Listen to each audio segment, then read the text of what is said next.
Boa noite, pessoal. De Olho no Bolso está começando mais uma vez aqui na sua TV Câmara Caruaru, canal 22.2. E hoje a gente vai debater um tema que é muito importante, que é a importância de um bom currículo para esse cenário, quem está buscando emprego ou o seu primeiro emprego nesse Brasil pós-pandemia. E quem está hoje aqui conosco é o gestor de RH e coach de negócios, Armando Nascimento. Armando, seja muito bem-vindo aqui à TV Câmara. Olá, boa noite, pessoal. Obrigado, Micael, pelo convite.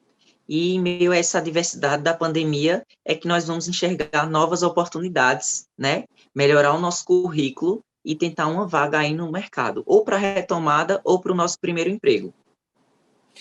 Armando, o Brasil ele tem hoje quase 13 milhões de desempregados, muita gente que já tinha um emprego aí há muito tempo no mercado de trabalho, pessoas que já estavam com uma certa estabilidade, mas que, infelizmente, como muitas outras pessoas que tinham acabado de conseguir o primeiro emprego, e muitos dos setores tiveram que paralisar, e aí ou foram demitidos ou foram afastados e ainda não retomaram as suas atividades.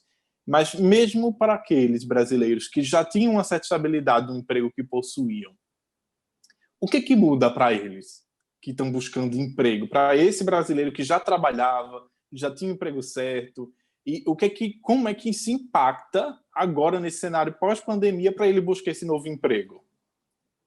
O mais impactante é o recomeço, na verdade. Você continuar de onde você parou do nada, de onde veio uma determinação que devíamos ficar isolados. Então, assim, na verdade, eu vou te responder essa pergunta com uma pergunta. O que você, em meio à pandemia, a esses 5 meses que você ficou em casa, isolado, o que você fez para se reciclar? Para quando tudo isso passar, você retomar para realmente para um recomeço, com novas oportunidades, uma nova visão de emprego. Será que aquele emprego anterior que você tinha te fazia feliz? Você vai querer voltar para a venda, né? Para atender o cliente bem. Então, em meio a essa pandemia, o que você estudou, o que você conseguiu ingressar para deixar o seu perfil aí profissional, o seu currículo melhor, para você também não sofrer com a retomada na busca da recolocação ou primeiro emprego. Armando, a gente pode falar que esses brasileiros que eles já tinham emprego, eles tinham que ter aproveitado aí a pandemia para uma reciclagem, né, eles fazerem cursos, se aperfeiçoarem, ou não? Isso não tem tanto impacto assim para eles? Tem muito, porque quando a gente recebe um currículo, nós não temos tempo para estar analisando e estar ligando para as pessoas. Ele é um documento, ele já tem que vir chamando a atenção, é o seu primeiro impacto com a empresa. Então, as pessoas que colocarem lá, nós vamos ver, né, em meio à pandemia, porque nós sabemos a cronologia do tempo da pandemia até os tempos atuais. O que você fez diante dessa pandemia? Quais foram os cursos de aperfeiçoamento de profissão que o sujeito lá realizou? Então, vai valer muito a pena isso vai ser muito visto pelas empresas, porque foi uma forma que você viu de não perder tempo. E empresas que trabalham com cursos, fez muita coisa pelo Brasil, deu muito curso de graça, o mesmo curso que era pago, a gente conseguiu ele de forma gratuita, só que em plataformas digitais. Então, isso vai contar bastante no currículo. Isso vai ter um impacto muito forte, mesmo, Armando, o recrutador, ele pode olhar para esse currículo e dizer, certo, mas e por que você não aproveitou esse tempo aí para, de fato, fazer um curso, ou mesmo para aquele que não está buscando mudar de área, né, que perdeu o emprego, mas que não quer mudar de área. Ele, por exemplo, ele quer continuar no setor de vendas, ou ele quer continuar no setor de marketing, mas ele está retomando, está buscando um novo emprego. O recrutador dessa nova vaga que ele está tentando, que ele está buscando, ele pode parar e perguntar, mas por que você não aproveitou esse tempo e não fez um outro curso?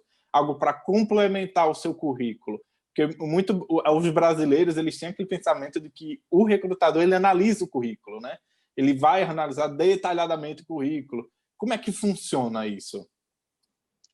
Esse processo é muito rápido, porque a base que a gente tem dos currículos, ela é imensa. Então, a gente já faz uma pequena filtragem, já coloca em outra pasta, para depois ver o perfil da pessoa, se cabe na descrição de cargos da empresa, para a gente chamar para uma possível seleção, para aquela, então,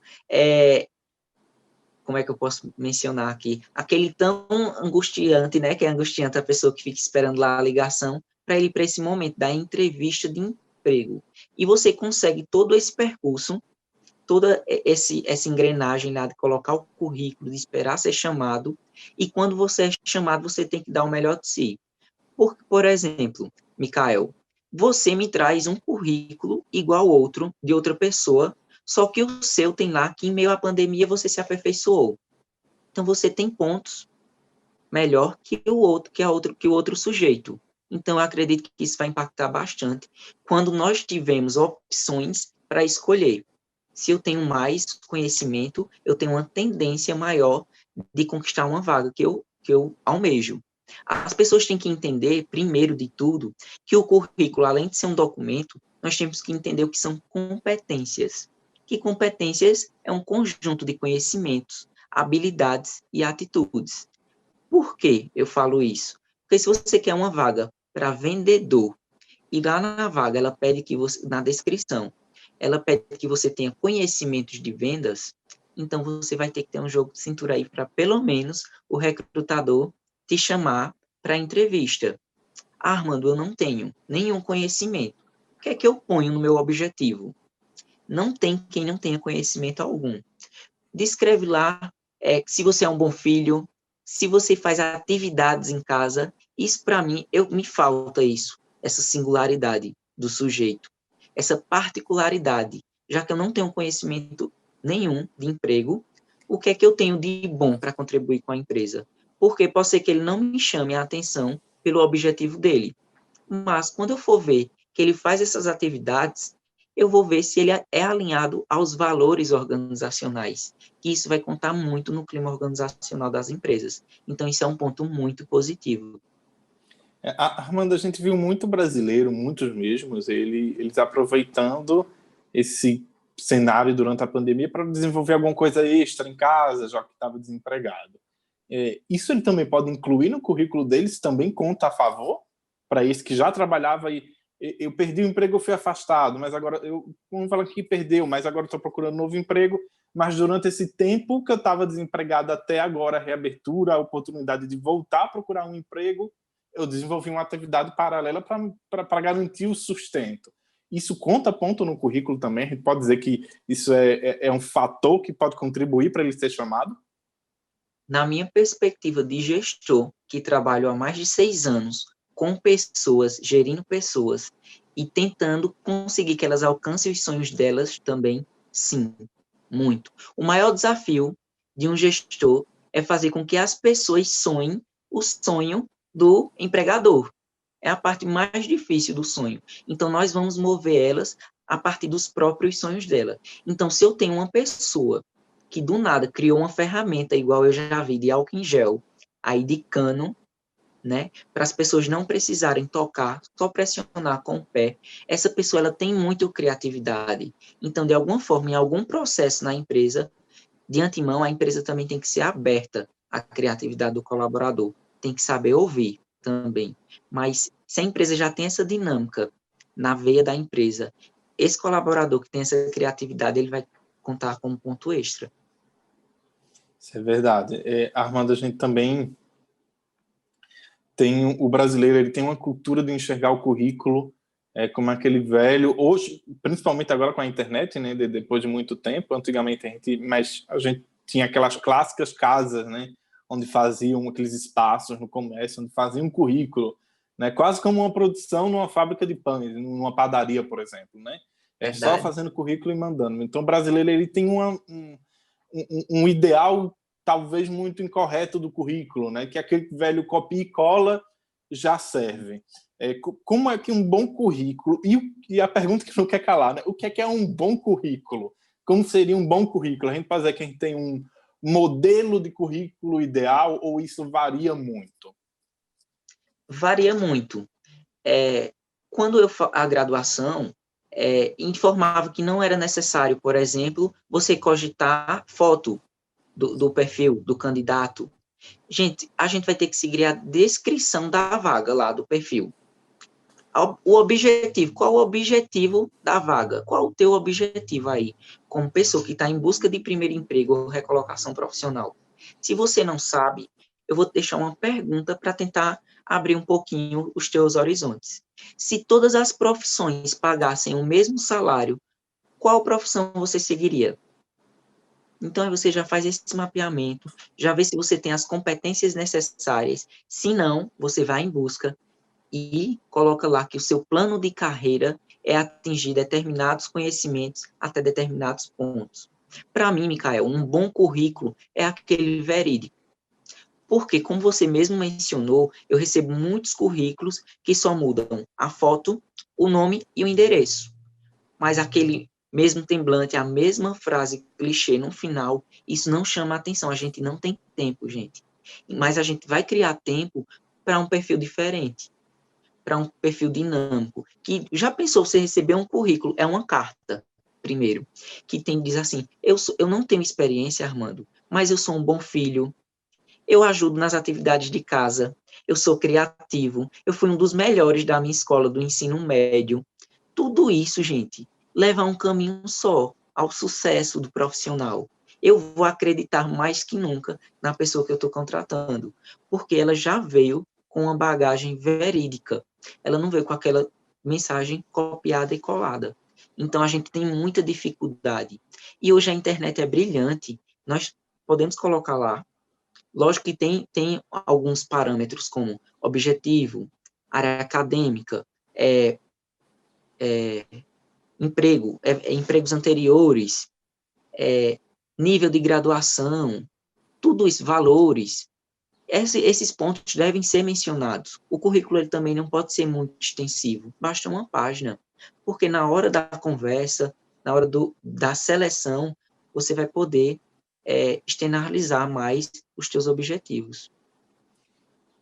O brasileiro, então, ele não tem, né, o hábito aí de fazer um bom... em Caruaru, por exemplo, é muito comum, né? Isso. A gente vê no centro aqueles espaços que eles fazem os currículos, são exclusivamente para fazer currículo, ou então em própria lan house, mesmo que hoje não é tão popular assim, porque a maioria do brasileiro ele já tem internet em casa hoje, mas tem muita gente que só trabalha fazendo currículo, né?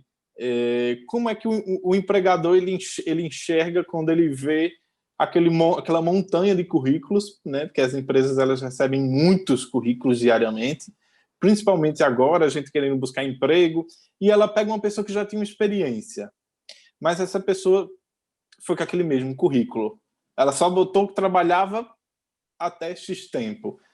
Isso pesa? Ou ele vai dizer, ó, esperei que você, como você já tinha uma experiência, o seu currículo ele fosse muito mais abrangente, muito mais completo. Isso também tem um peso, já ter experiência, e como é que quem já tem experiência pode fazer disso um ponto positivo no currículo e não somente mais um dado, né? Porque geralmente quando você olha um currículo, ter experiência é um dado, não é um componente dele, né? Você tocou num ponto muito importante, Micael. Por exemplo, gente, vendedor.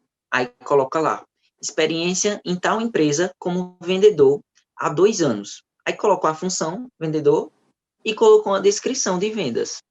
Para quê? Se eu que vou... em todo mundo que foi vendedor, que vai entrar numa nova empresa, vai passar por um treinamento. Ou o dono vai dizer, ó, aqui tem que vender assim, assim, assado.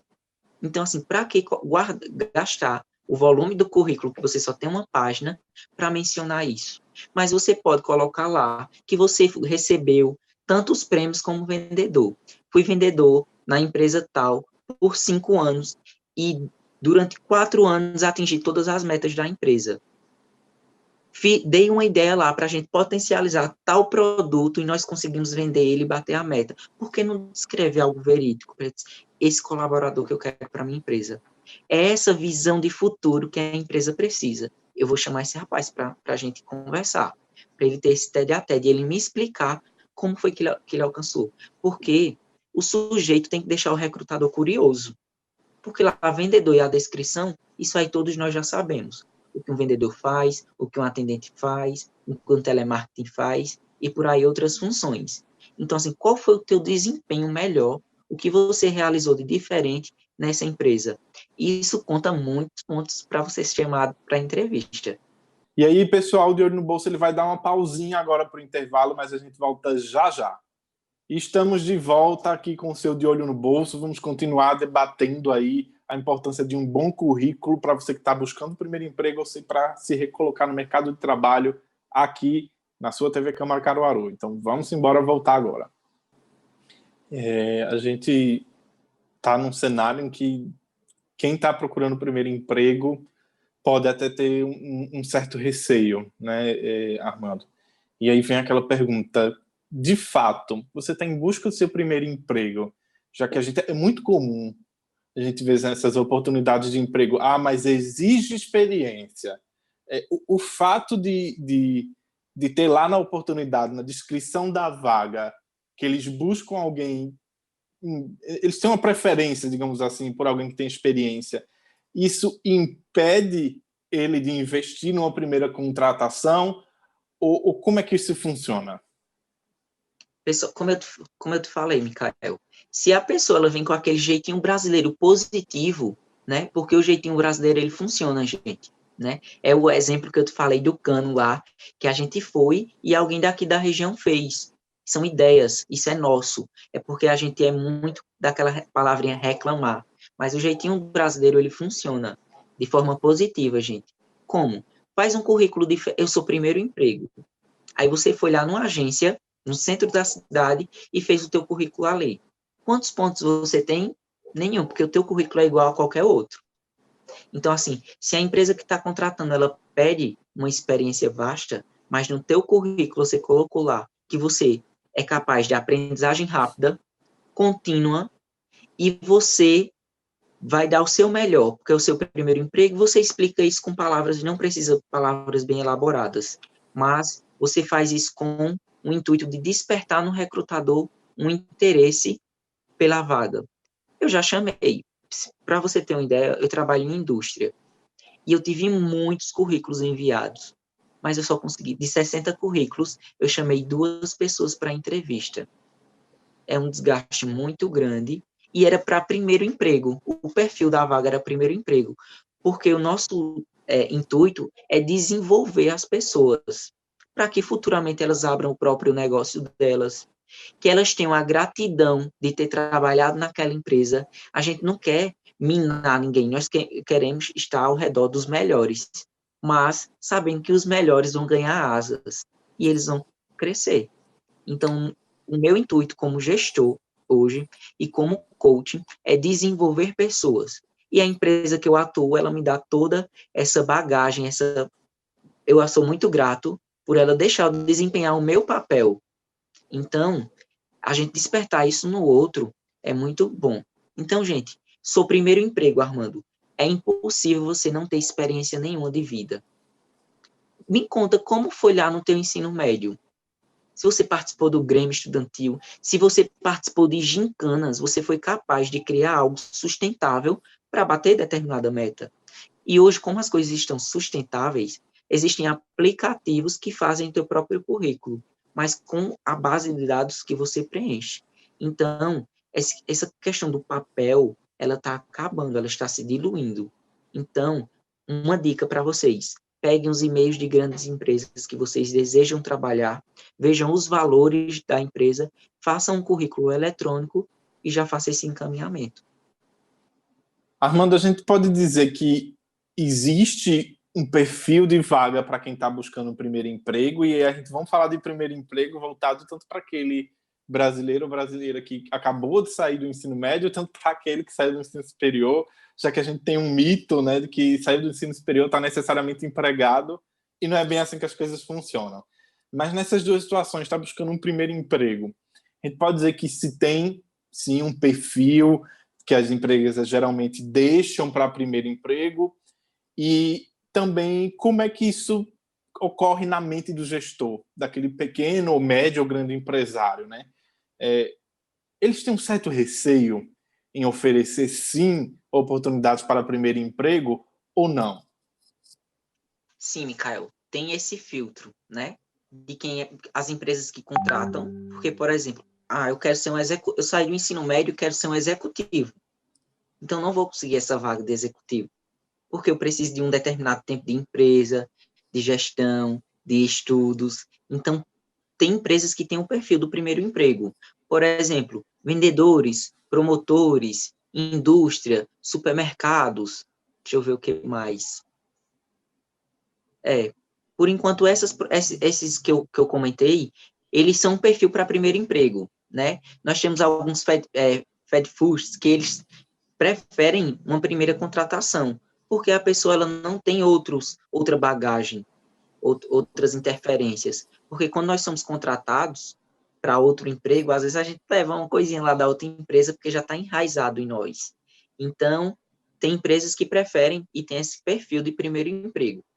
Então, qual a perspectiva de futuro de um estudante, né, que sai lá do seu curso superior? Você tem que fazer as suas próprias decisões e caminhos. Eu, por exemplo, qual a empresa que precisa de um setor de recursos humanos?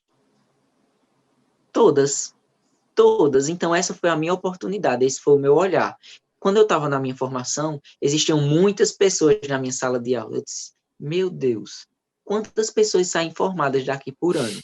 Será que vai ter oportunidades para mim também, né? Isso, mas eu disse aqui a região é grande, toda empresa precisa de um setor de gestão de pessoas, então essa é a minha oportunidade. Então eu ofereci a minha mão de obra gratuita, tá? Então eu fiz 3 consultorias e dentre essas 3 eu estou dentro de uma empresa que acreditou em mim, viu o meu potencial. Então não precisei deixar currículo para estar agindo na minha profissão. E eu tinha outras bagagens de vendedor, de operador de caixa, outras são degraus. Nós temos que entender que nós temos que passar por esses degraus. A pessoa que não tem alguém que venha pronto para o mercado, né? A gente vai contratar um executivo, a gente vai precisar treinar ele tem muita bagagem, um executivo. Então, assim, quais são aqueles valores e o que ele vai ter que deixar de lado, né, que não encaixa na nova empresa que ele está. Então, esse recomeço é ruim para todo mundo. É muito bom quando a gente está na engrenagem, está funcionando ali. Mas o início dá esse friozinho na barriga, é a incerteza. Então, assim, não desistam, ninguém deve desistir. E se você acha que você tem veia de empreender, empreenda, gere mais renda, gere mais oportunidades de emprego. Não seja mais um colaborador, gere renda. Armando, muito obrigado por ter participado aqui desse De Olho no Bolso de hoje, que ele foi tão importante, né, para a gente debater aí essa situação para quem está em busca de uma recolocação no mercado de trabalho devido a essa pandemia, que acabou perdendo o emprego, ou também para aquele brasileiro que está em busca do primeiro emprego, mas será que eu vou conseguir, né, agora nesse Brasil pós-pandemia, né? Armando, antes da gente encerrar, gostaria de deixar um espaço aqui para, se você quiser, deixar alguma orientação, né? Tanto para esse que está em busca do primeiro emprego, quanto para aquele brasileiro que está buscando se recolocar no mercado de trabalho. Qual a mensagem que você deixa para ele? E já deixo as portas abertas aqui para você voltar aqui para o De Olho no Bolso numa próxima oportunidade para debater mais um outro assunto. Só me chamar. Falou de gestão de pessoas e carreiras é comigo mesmo. Eu que agradeço, Mikael. Gente, o ponto primordial que eu vou deixar pega teu currículo e pergunta se você realmente se contrataria com ele. Então, se você disser que sim, acredita no teu objetivo, vai lá e entrega o teu currículo. Se não, dá uma olhadinha lá na internet, o que precisa ser melhorado, quais são as competências do cargo que é necessário para você alcançar e almejar esse tão primeiro ou continuação de um emprego. Gente, não é impossível, senão não estaria aqui. Não, Mikael não estaria aí do outro lado. A gente teve que passar pelo processo do primeiro emprego. Vai ser mais difícil para alguns e mais fáceis para outros, mas não é impossível. Então, uma frase que eu gosto de deixar no final, que é pessoal, se você não puder amar a si mesmo, como poderá amar outra pessoa? Então, pensa um pouquinho nessa mensagem e melhora lá o teu currículo, que a gente se vê nas entrevistas de emprego. Armando, muito obrigado. E pessoal aí de casa, se você pegou a entrevista aqui no meio do caminho, não se preocupa que a entrevista vai estar disponível já já no YouTube da TV Câmara Caruaru. E claro, vai ter reprises aí ao longo da semana aqui na sua TV Câmara Caruaru, canal 22.2. E até o próximo programa, pessoal.